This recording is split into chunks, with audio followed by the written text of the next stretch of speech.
Run for your life!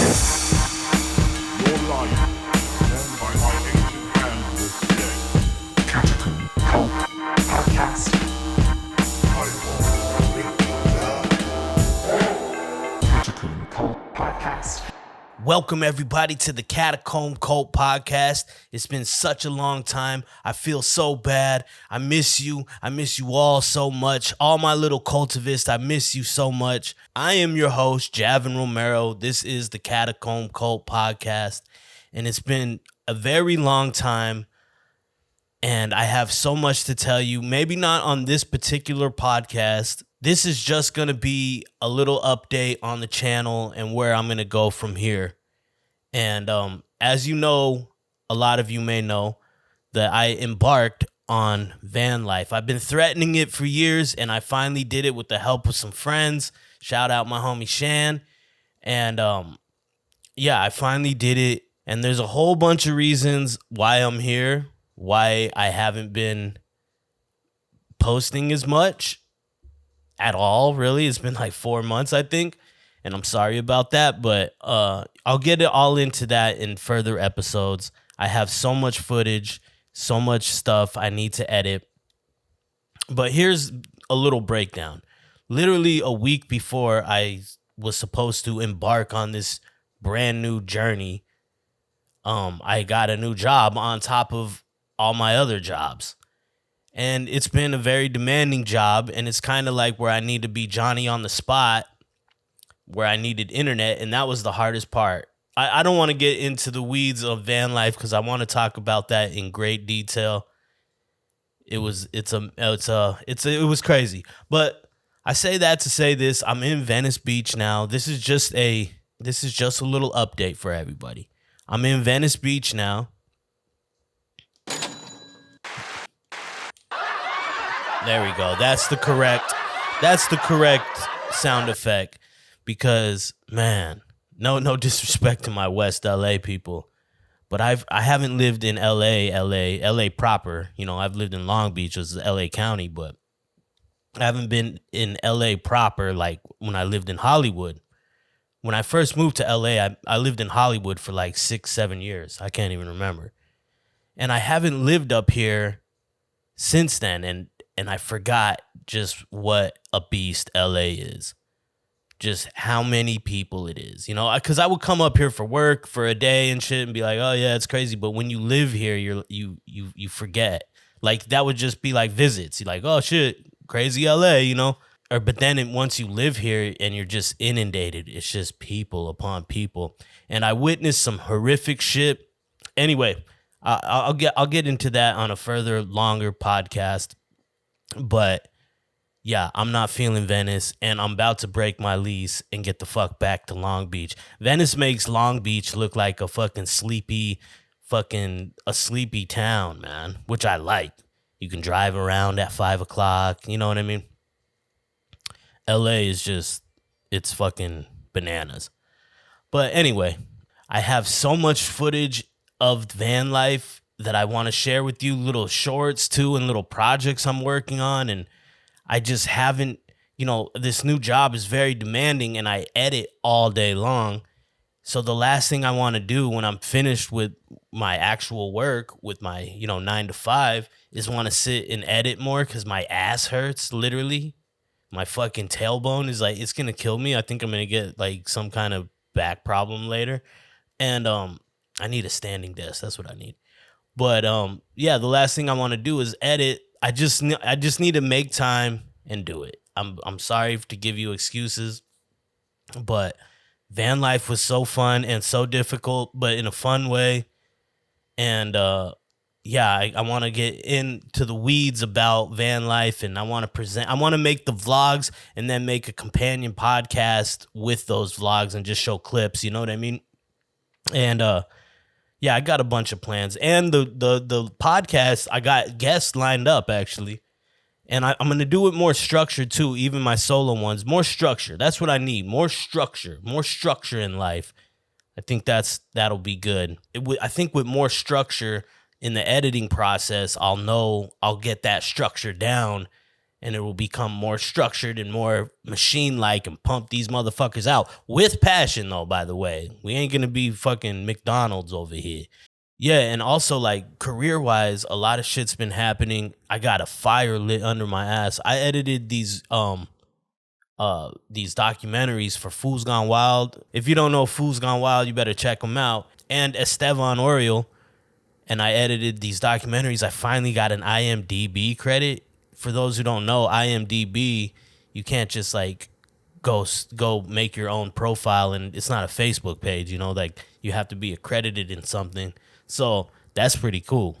And it's called Clown Now, Cry Later. And it was these 3 documentaries. And the Fool's Gone Wild had a show the other night, a big ass show, sold out. And they showed these documentaries. I got to go to it. It was at the YouTube Theater at the SoFi fucking Stadium. Come on. Crazy. And then I got to see the screening of these documentaries with thousands of people watching and laughing and shit. Like, it was a trip to see them laugh. Where like, because I had a structure to each of the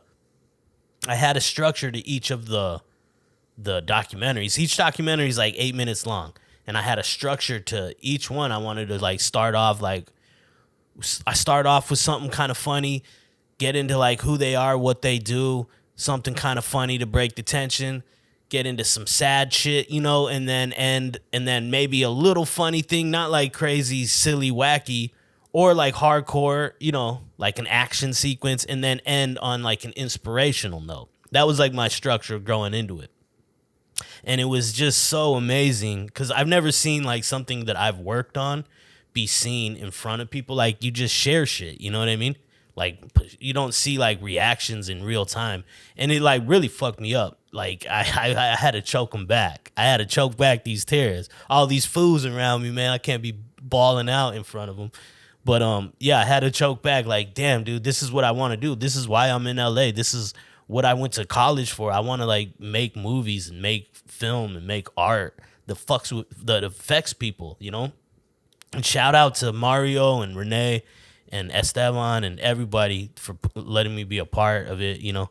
And yeah, it was really amazing to see them laugh where I wanted them to laugh, like fall out laughing, you know what I mean? It was dope. It was dope. But anyway, it really lit a fire under my ass, and I am gonna shoot a short film within the next year, man. Like, and I really want to do it proper and do it good and submit it to film festivals. Maybe, you know, I don't want to give away the genre and stuff, but it was amazing to feel that energy, you know what I mean? This is a bunch of rowdy fools waiting for Exhibit to fucking come on and Mr. E, you know, and like the Fool's Gone Wild shit, you know, and they're watching these like kind of semi-serious documentaries and like feeling it, you know what I mean? So that was really dope. And I could only imagine, like, I understand, like, obviously I'm not Quentin Tarantino, but Quentin Tarantino used to like sneak into movie theaters and watch the movie. Like, he would hide in the back and watch the crowd's reaction to his movies. And he said it was the greatest feeling in the world when they did what you wanted them to do, you know? And by the way, this isn't my movie. I just edited the thing, but I took a lot of time, you know, going through all the footage and stuff. It's a lot of hours put in. But anyway, like Tarantino said, it's like the greatest feeling in the world. And it was. Like, I held on to that, and I'm nursing it into a fucking ball of fire, you know what I mean? And this year is going to be my year. I'm going to do big things this year, like, or at least strive to make badass shit, man. Because that feeling was great. And I've rocked on stage. I don't know if you guys know this, but I've performed in front of 1,000 people opening up for like my childhood hero, Talib Kweli, you know?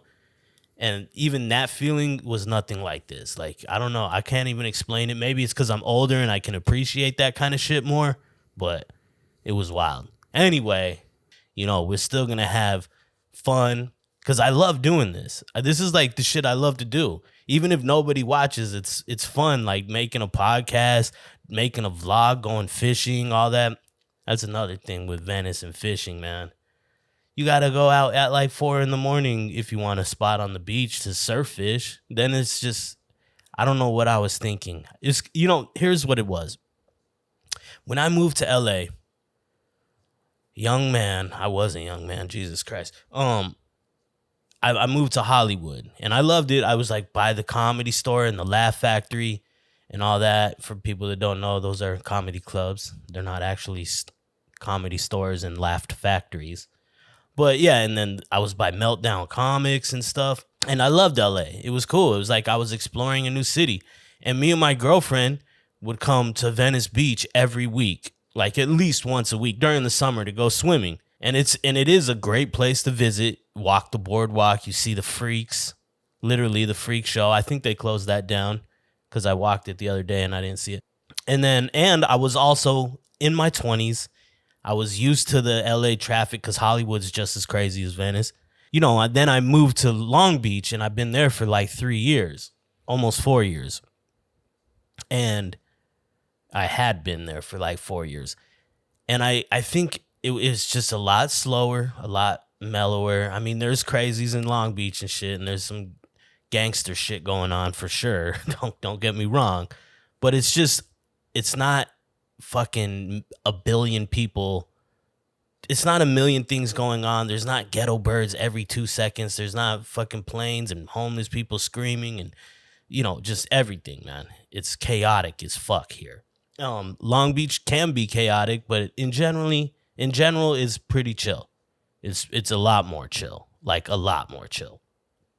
And I got used to that. I had my own fishing spots. Like in the middle of the summer, I know a spot where I could go and there might be a few people on the beach, but it's not going to be crazy. I'll be able to find a spot at the height of summer and fucking cast out a couple rods, Here in Venice, no way. And if I want to go on the pier, like it's like packed, like fuck that, man, And then I realized like, man, I like the OC, Long Beach, Huntington Beach. It's just more my vibe, man. It's, you know what I mean? Like San Diego is really my vibe, but yo, try finding an apartment down there. Good luck, motherfuckers. But anyway, sorry. I mean, this is early in the morning too. Normally I do these at night. That's why I don't have any drinks with me like I normally do. Catch a little buzz. I just woke up. My beard's probably all out of place. I'm sorry about that. But yeah, this is early morning shit. Kind of, I needed to get something out there because I saw my YouTube channel. It popped up like an old video. And I was just like, damn, let me go to my old YouTube Catacomb Cult. Like, let me go to it. And I was just like, damn, my last video was like 5 months ago. And I was like, come on, Javin, do better, man. So I woke up, set up everything. Hope it looks good. This background's like a work in progress. The way my apartment's set up, it's not like my old place. Because I did like having the fish tank behind me and all that. So this is a work in progress. Don't get it twisted. I might even do green screen shit. Who knows? Just have wild images behind me. Have the shit that I'm looking up right behind me, or just hardcore porno playing. No. But anyway, I got more podcasts, more guests. I got a cool guest that we've been trying to like, she's wild, man. She's wild. And I've been wanting to like sit down and like have her tell her story because she's funny too and awesome. So all right. And also, and speaking of Mario and Renee, they're part of a group called Third World. Mario is the rapper. Chapter 3 makes the beats. And Renee is like the art director. And they just put out a new video that I edited and helped shoot. And I was there. And yeah, go fucking check it out. It's pretty dope. It's called 6th Street. It's fucking real dope. I don't know to say pretty dope. I'm underhyping it. Mario's a beast. He's got a bunch of cool shit coming out. So go check them out and thank them for me. So anyway, this has been it. It's just a little update. We're coming back. I'm going to be fucking doing at least 2 episodes a month. That sounds good. Like one every other week, just with work and all that and vlogs and all the van life. I can't wait to dig into the van life shit, So thank you, everybody. Bazooka's over there. She's mad. Oh, she's so mad. She wants to be out on the prairie. frolicking. She's kind of a nightmare back in the apartment, because out in the van, she was constantly tired. You know what I mean? So when she's tired, she's cuddly and cute. Y'all don't see her. You just see her on Instagram, and they're like, all girls are like, oh, she's so cute. No, she's not. She's a fucking menace. But anyway, I love her. We love you. Thank you for staying subscribed, and share it with all your friends. Please share it with all your friends. Please. And more content on the way. Love you. Smooches. Kisses for everybody. Goodbye. Established in 399 BC, this is the Catacomb Cult.